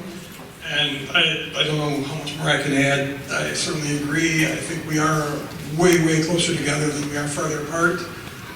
I, too, was honored to be in that room that day, Matt, for the kickoff of the Alma Aspires group. And like you, I didn't hear anybody mention anything about racism in our community. However, during this process, I did hear some people speak. They came to us and they told their stories of how they had been mistreated, in this community, whether it was by a member of our community or not, or it may have been by an outsider or whatever. So it kind of made me aware that perhaps as leaders we don't always see it.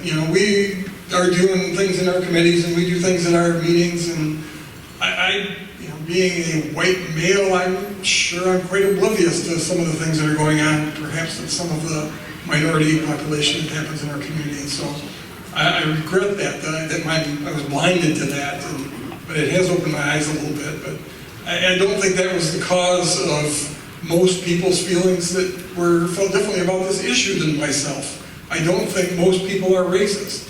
I think most people in our city are very good people and only want what is best for our community.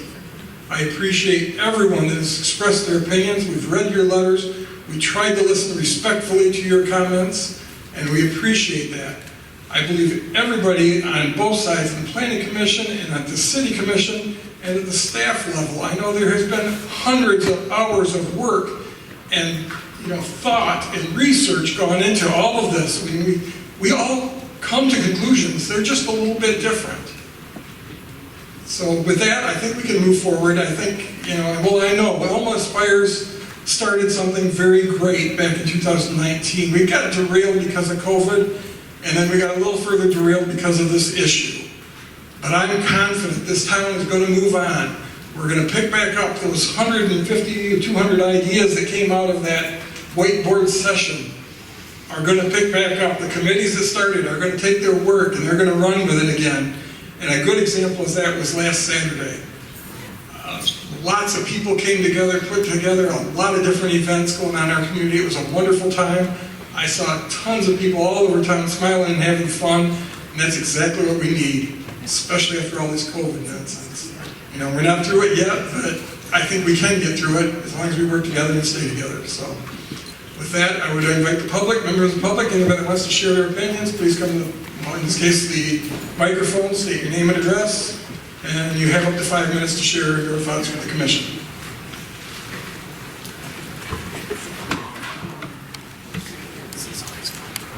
Hi, my name is Holly Butcher. I have more of a story, really. Obviously, I'm in a Citizens Against shirt, but more of a story. Most of you don't really know me. My husband's name is James Butcher. Some people do know him. We've been a member of this town for a long time. This is more for the public to know.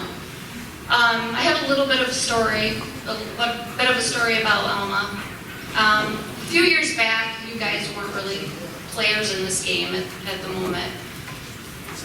We went to federal court against the city of Alma. for the corruption of this town. Now, I'm not saying you specifically are corrupt, but I'm saying that in the big game of all of this that's happening in the United States of America, not just with this one subject that we're dealing with Bethany Christian Services, but in general, we won that case with the city of Alma, against the city of Alma, which is why Philip Moore and David Walsh was leaving. So we do know personally of the corruption and what we went through being targeted by this town. We know what it's like. We understand what kind of things you went through. But in all of that, there are little tidbits that we do see of the Good Old Boys Club throughout this. So yeah, we are monitoring that. I mean, we've dealt with them. Matt, I really wish you weren't leaving because you have been one of the good guys. You have been. So I really regret that you won't be part of the team anymore. But I just want everyone to know that if you don't think that there's corruption in this town, you're wrong, because we personally dealt with it and we won in federal court. Thank you.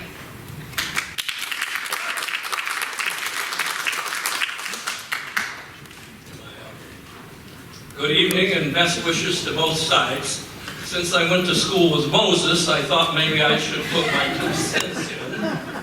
I'd like to first say that a motion is for faith, family, friends, fun, football, funerals, and reproducing, not for running government or business. I would like to say Roger's comment that 80% occupancy at the Masonic home means they're down 20%. I'm down 100% at the hotel. And my point, I have nothing against the kids or bringing kids. It's zoning. Zoning ought to be sacred.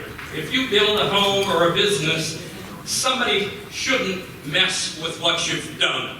It's spot zoning, and let me give you a little specificity that might come back to haunt you. I donated the land for Pine Street to go north 20 years ago to the city of Alma. It was in the township, and so we had a meeting because they're our neighbors on Cheeseman Road. So the business where I sold to Meyer and that stuff, though that was commercial and heavy commercial. The folks that lived down Cheeseman Road came to the meeting and they didn't want heavy business next to them. So we, like you ought to do, said, what would you like?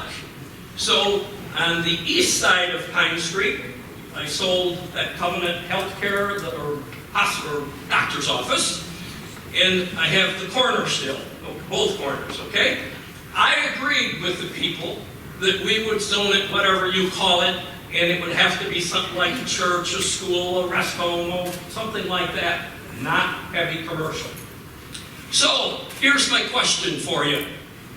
I have a strip club that wants to buy it, and you went on and told us in your conditional zoning how well that if the buyer and the seller agree and that it goes back to the original zoning if something happens to it. Well, I'd like to inform you that a buyer and a seller happens about 3 billion times a day. When you buy a cup of coffee, you're agreeing with the seller and you, the buyer, are paying for it. So, if I come down next week and ask to rezone that, I won't, because if I gave my word to those people, I'd go broke before I would do it. But that's an extraordinary circumstance, much further than 80%, because guess what? 20 years and I've owned it 52 years without an offer. 20 years it's been in the city, I've never had an offer, and I think that exceeds. I'd love to have had 80% of it used in the last 20 years, and I've had 0. Thank you, and good night to everybody.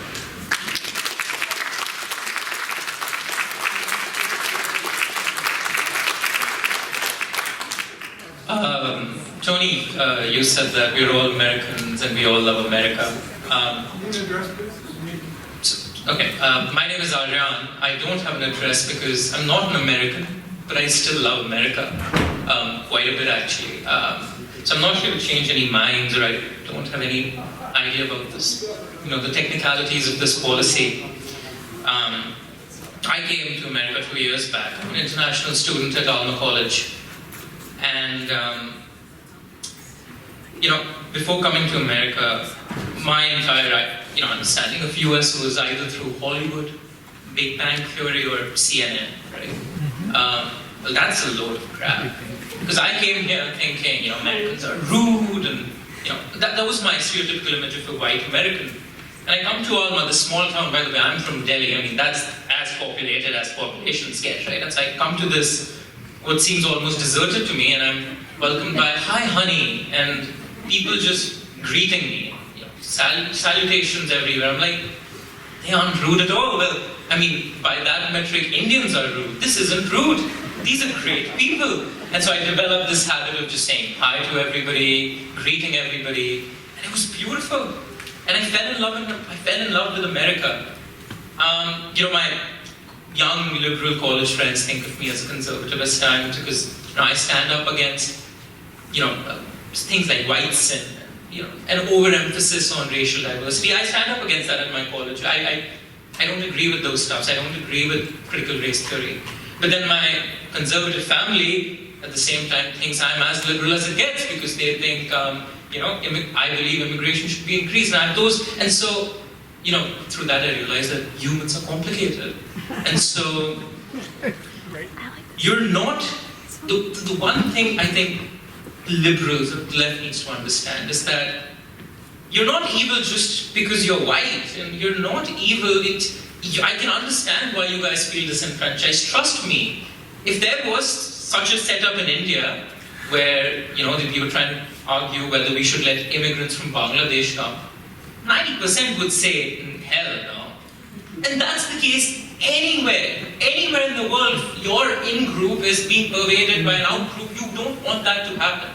So the idea is to try to first empathize with that, but then explain to them why you were an out-group at a time. You too belong to children of immigrants at some level, and I am an immigrant at some level. I am actually quite technically an immigrant.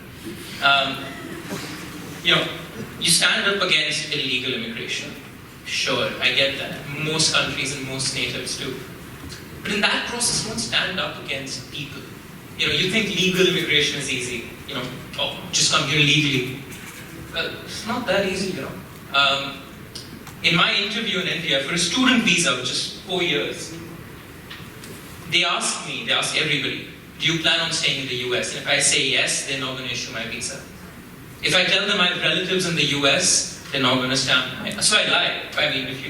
I lie, saying I'm an Indian, of course, I have relatives in the US, right? We're everywhere.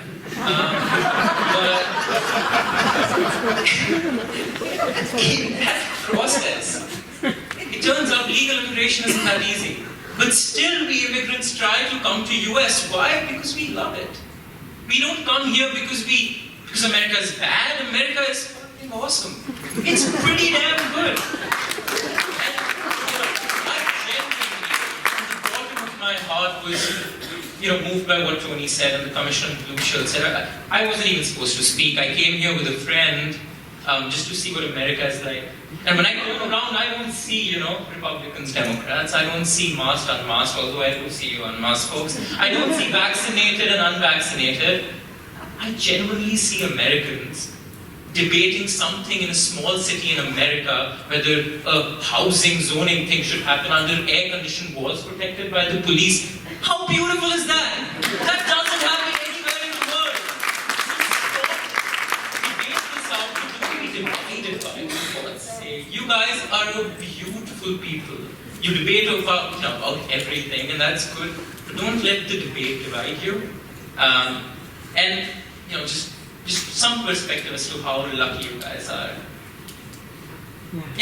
Those are my 2 cents. One last thing would be, I came here with my friend and he didn't have the time to stay, so if somebody could give me a ride back to Alma College, I would really appreciate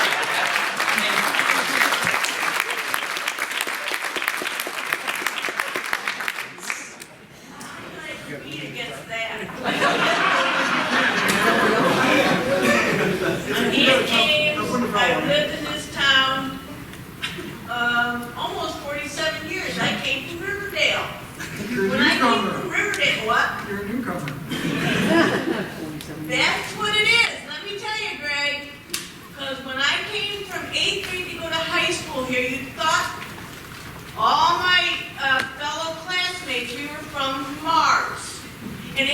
been that way ever since.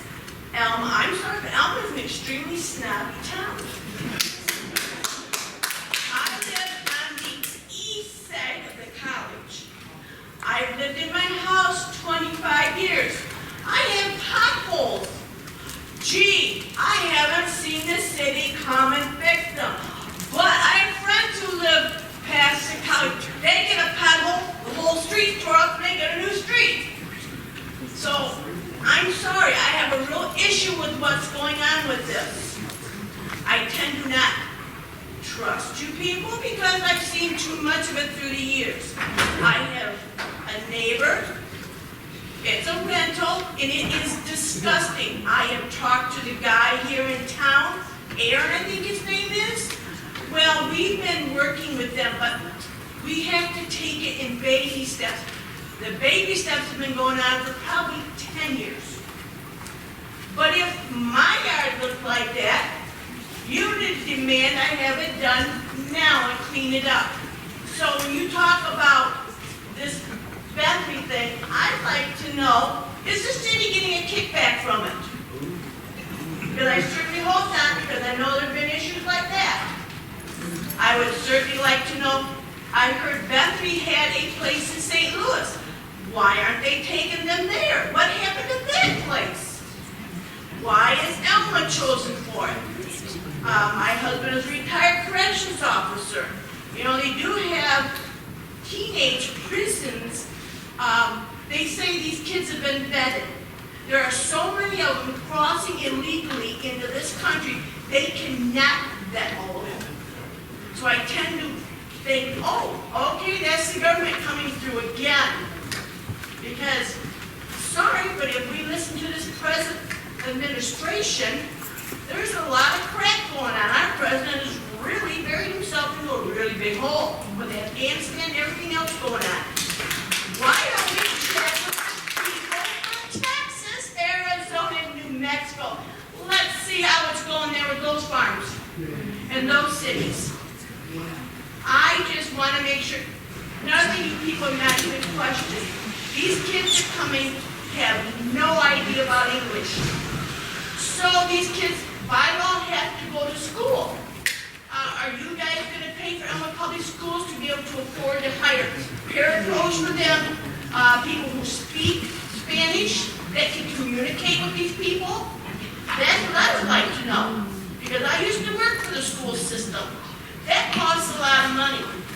Who's going to pay for it? Because I'm sure the school district is already spread as thin as they can go. So these are questions I don't hear you people answering. Because I would really like to know, because I would much prefer that the people who are American citizens here, that are sending their kids to school here, that their kids are guaranteed a good education, not money taken from them, because, gee, we have several classrooms that cannot afford new books, or they do not have enough books to pass around, so the kids have to use them during the time they're in class, and then leave it there. They cannot take the book home with them. So that really helps them getting a great education. So I really have a lot of issues here. You people are not answering. And Audra, you were a little off on your information. Dr. Smith stood right there and said the hospital had checked into buying that building. So, really, that's what's done right there. Let's not make this a debate. No, but I'm just saying, that's what I'd like to know. I mean, I'm having issues with it. And if you'd like to address those issues privately, Why? Public comment! Exactly, public comment. knock it off. Hold on, folks.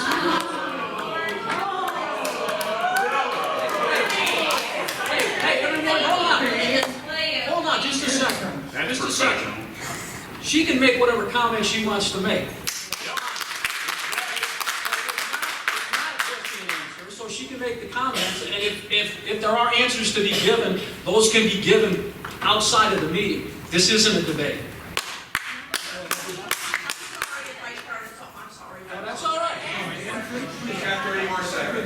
Okay, so, but I just, really want to bring up some of these issues. I'm very strong about that. I appreciate your time. Can I let me talk. Appreciate your No, time. that's, Can I? it's not in time, Audra, really. All I wanted to say was, can she just contact? No. They said don't talk. Yeah, there's information out there. We can get those answers. Say what we want when it comes to elections. Your next, please. I am Meredith Loomis, I'm from St. Louis. I am not happy with that situation right there. I'm sure a lot of them aren't. I was gonna come up here and just make a few statements on all of us as Americans. First off, I would like to just make a statement. I grew up in Alma, went to school in Alma. I was poor, and Alma was not very nice to me. I'm just going to state that, okay? No one in my school was very nice to me. Second of all, I'm going to go on and talk about America in a whole, because that includes all of us. Everybody up here on the board, everybody here in this audience. We are Americans, correct? So, with that being said, in the administration that we have in charge now, who has left the borders open to allow hundreds of thousands, almost millions, come through that southern border from 10 to 12 different countries is ridiculous.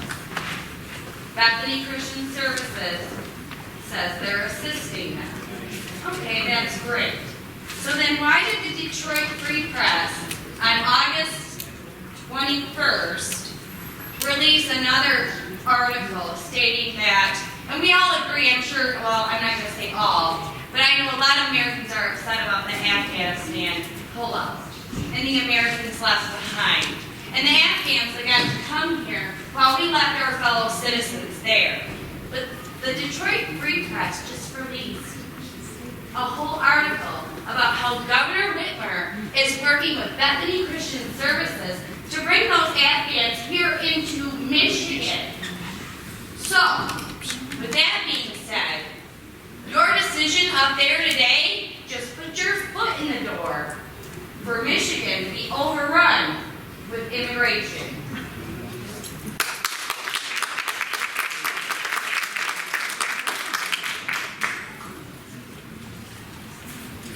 I am Don Ayers, 1060 Riverview, Illinois, Chair of the Planning Commission. I just wanted to say, I used to really enjoy being on the Planning Commission. The last few months have been really sucks. That's my resignation. I'm sorry, but it isn't any fun anymore. And I highly recommend maybe you get him to be on it. He's really quite a character, smart guys. I don't know if you can do that or not. But anyway, I want to thank all of you for working with me when I was on the City Commission, on the Planning Commission, and the PTA. I'm old too. I'm just tired. I've been called every name you can possibly think of. I'm done with it. So, thank you. And Michelle, you've been fantastic. I appreciate all your work and help from the city too.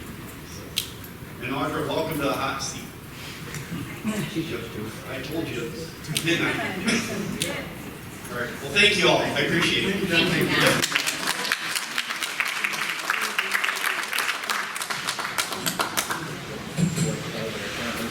My name is Cameron Little. I'm just right outside.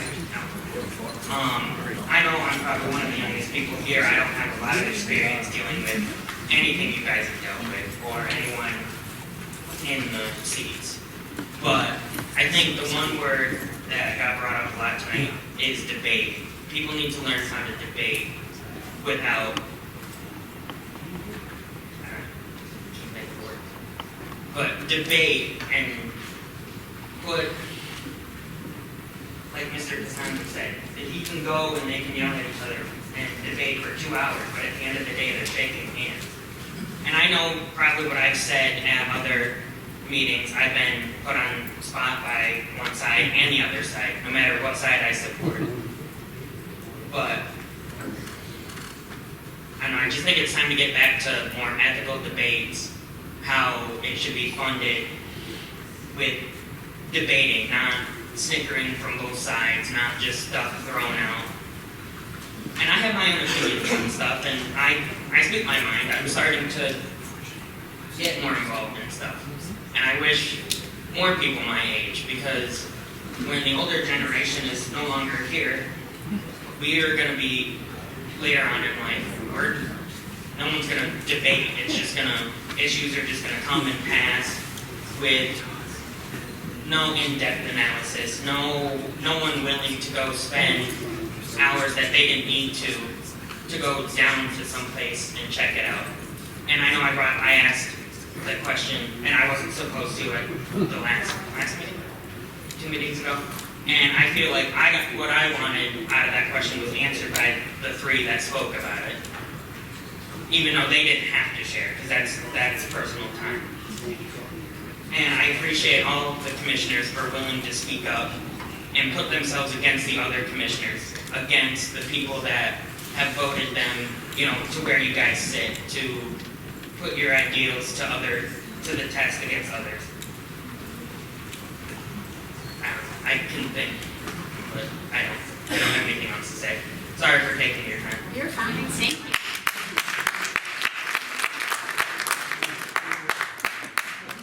I want to thank you all my name is Barbara Lang. I want to thank you all for taking your time to debate this subject. I do disagree with you. I am very sad that Don is retiring, giving his notice. I also am very sad to see Matt leaving. I think he's given a lot of calm to our city, and he's given a lot to our city.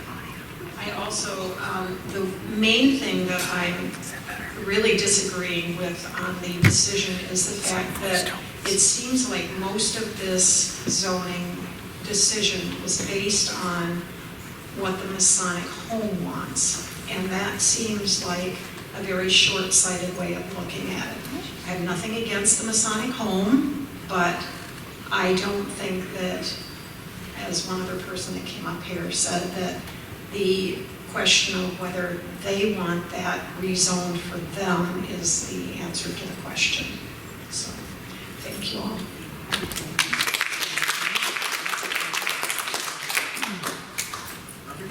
I'm Robbie Rodriguez from St. Louis. And well, congratulations on taking well-needed and much-needed resources away from our own children in our foster care system, and from our veterans who are struggling to even get their VA benefits. You guys really stuck up for the citizens here. Wow, this is just unbelievable how so many of you can go against your own citizens, people who are here the right way, and people who are born here. This is not where we don't want to help other people. This isn't like that. You guys are turning everything around on us. We're trying to protect our community. And by the way, do you guys even care about your city charter? Because your city charter states, and Tony Costanzo, wow, you must think he's dumber than a box of rocks. Because he told you guys that in the resolution number 5, I'm sorry, in Max Schooley too, that there is no resolution according to your own city charter. You really don't have much respect for Schooley, and you must not have any respect for your own city charter. Why don't we just take that right out? Go in and amend it while you're at it. You know what? Why don't you guys just go in and undo everything in there and let you guys make all the decisions for Alma without caring about what anyone else here says. And your little statistics on your letters is a freaking joke. That's to say nonetheless. What about all the petitions we turned in? Oh, we had lots of signatures. I went door to door, busting my ass to get those signatures. Excuse my language. So don't even say that this is a mere 30%. Your statistics are wrong. You guys you failed the community of Alma. You failed the citizens of Alma. But I know that there will be some kind of recourse. I mean, okay, wasn't that kind of weird how the lights went on and off? That was a little ominous. Unless, did someone catch anybody playing with the lights? Because that was really weird. I don't know. I'm sorry, but I believe in signs from God. But, I'm not walking away from this angry, because I'm sitting here thinking to myself, this isn't going to end up happening. I know. I know this isn't gonna end up going through. So, with that said, something Meredith forgot to say over here. Today, there was a committee hearing at noon in Lansing. And that was to hold a meeting for 2 House bills to get run through, to make illegals able to vote and drive. We all know why the borders are open. And you guys are opening the floodgates for the state of Michigan, for them to come here and vote, obviously one way. We're not all done here. Let's not assume it's going to be the other way around. This is our country. We're over here fighting for it, and you guys are spitting on us, not all of you. And by the way, Don, I am so sorry that you were resigning, but you know what? I don't blame you, because I wouldn't trust this local government either. Well, I'm sorry, not everybody, but I would say a handful of you. Thank you.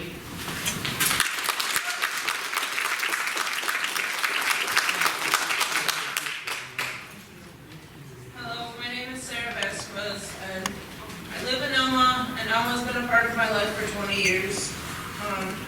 I am that already established here Latina part of the community that is Alma, and having to go through all of this and having to witness each side of things has been hard for me. But I just wanted to step up here and tell you why you did not keep up to number 5 of keeping with the welfare of us. And as we all know, part of Bethany Christian Services is to have them here for 40 or so days, and then to send them into the child welfare system, into foster care. Well, as a former ward of the state, for those who don't know, ward of the state means that you were a foster child. I was a foster child. And I've experienced really horrible things. And so I know that the children of color in the current system are going through those same horrible things. Starvation, some bits of racism, not having any resources for themselves. It's a hard way to go. And I'm here to tell you why it's not very good for our community that you did just pass this rezone on some sort of level. And so, according to Michigan.gov, Child Welfare Informant Task Force was created this year by Governor Whitmer to address racial disparities in child welfare. The action is an acknowledgement of the beliefs of Governor Whitmer and MDHHS that systemic racism is a public health threat. According to MichiganRadio.org, with an article, New State Task Force to Address Racial Disparities in Michigan's Child Protective System. MDHHS department officials say the substantial overrepresentation of children of color in the systemic system demands that we call a fundamental system change. According to MDHHS, children who are black make up 29% of the state's foster care population, while only 16% of children in Michigan are black. And children of color comprise 51% of the state's foster care population, while representing only 31% of children in Michigan. These children are said children of color enter foster care system at higher rates and stay in longer than white children. And this puts them at greater risk of lifelong adversity, outcomes in health, education, and social and financial stability. They end up more often on welfare. So as a child of color, which I was, I can understand things that I've been through. So this truly is something that I take to heart. This, the fact number 5 wasn't meant for the welfare of our community, because this goes against the good welfare of the community of Alma. Be sure of this. Since this rezone passed, the demographic that will be most negatively impacted are children of color in the foster care system. And I'm sorry, but if I were you, if you voted yes, on some level, I would be ashamed of myself, because you just harmed the children of the foster care that are of color that much more.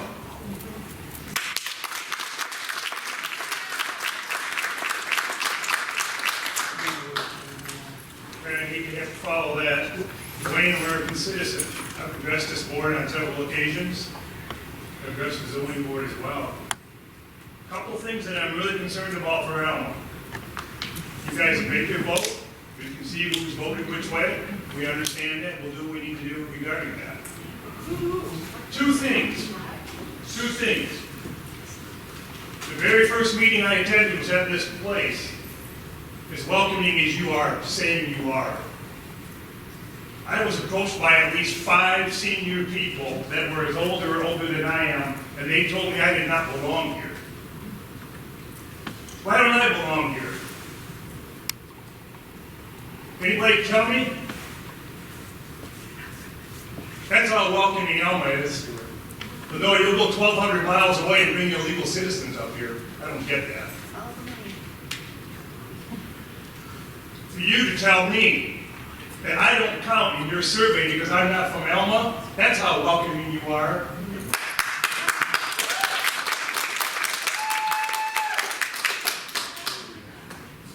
You got one more big problem in Alma, people. On these boards, both of these boards. You've got conflicts of interest. 2 of them that we know for sure. One of them I just heard tonight for the first time. They have financial interest in what's going on here, and you guys have allowed them to continue to vote on this topic. There's a problem here, folks.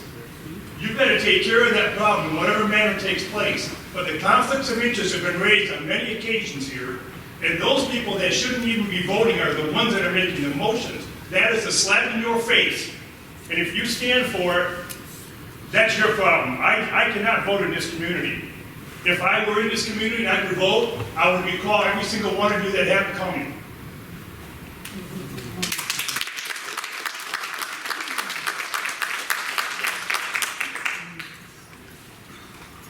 Is there anyone else who would like to address the commission?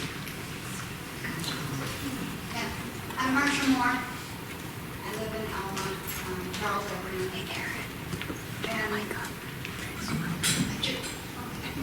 And I just want to say that I do not feel that I was heard properly. And I think that goes for a lot of us that I felt like we needed to step back and take some time and not rush this through. Because right now, our country's in a lot of trouble. We have a lot of problems. And I think it's going to change the landscape in a lot of small towns, a lot of towns, all across America. And you basically said, that doesn't matter. We live here in the Alma bubble, and I'm not going to consider any of that. And so I just want to tell you that, you know, you wanted to say that I said that because I was racist against foreign people. And that is not it at all.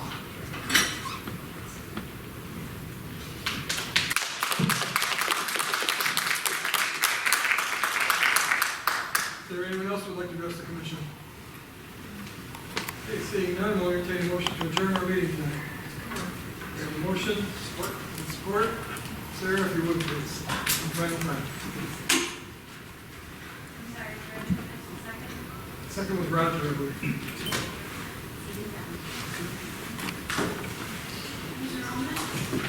Yes. Commissioner Kula? Yes. Commissioner Vitt? Yes. Commissioner Stahl? Yes. Commissioner London? Yes. Mayor May? Yes. Ms. Vice Mayor? Okay, we are adjourned. Thank you very much for coming.